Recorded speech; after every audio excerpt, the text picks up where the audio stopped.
Françaises, Français, mes chers compatriotes, cette nuit, la Russie a engagé une attaque militaire massive contre l'Ukraine.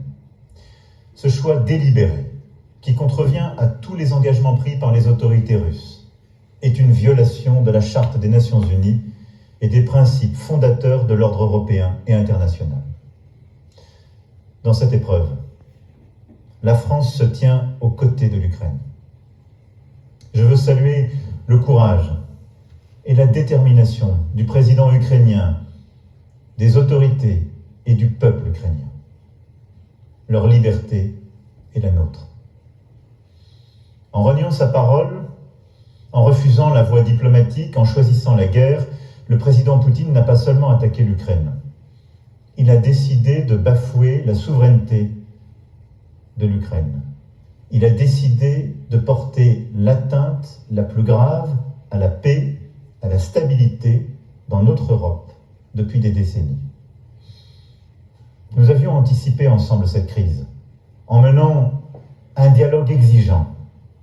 Et aux côtés de nos alliés et partenaires européens, nous avons tout fait pour l'éviter.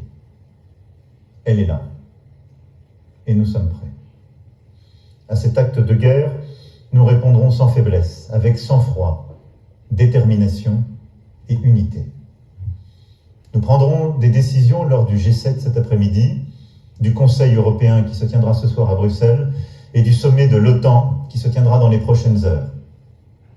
Nous demanderons à la Russie de rendre des comptes au Conseil de sécurité des Nations Unies et tâcherons de bâtir l'unité internationale. Les sanctions portées à la Russie seront à la hauteur de l'agression dont elles seront coupables. Sur le plan militaire et économique, autant que dans le domaine de l'énergie, nous serons sans faiblesse. Nous appuierons l'Ukraine sans hésiter et nous prendrons toutes nos responsabilités pour protéger la souveraineté et la sécurité de nos alliés européens. Mes chers compatriotes, les événements de cette nuit sont un tournant dans l'histoire de l'Europe et de notre pays. Ils auront des conséquences durables, profondes sur nos vies.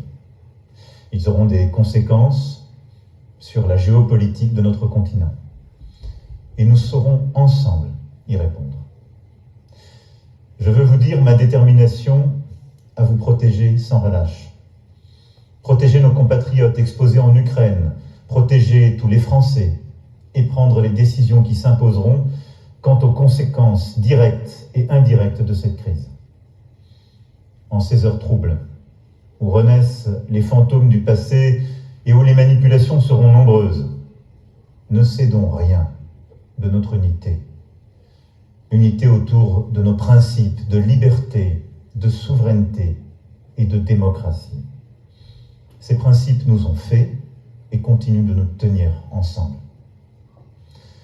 Un message de ma part sera prononcé demain au Parlement et je reviendrai vers vous dans les heures qui viennent afin de vous tenir informés de l'évolution de la situation et des décisions que je serai amené à prendre. Vive la République et vive la France.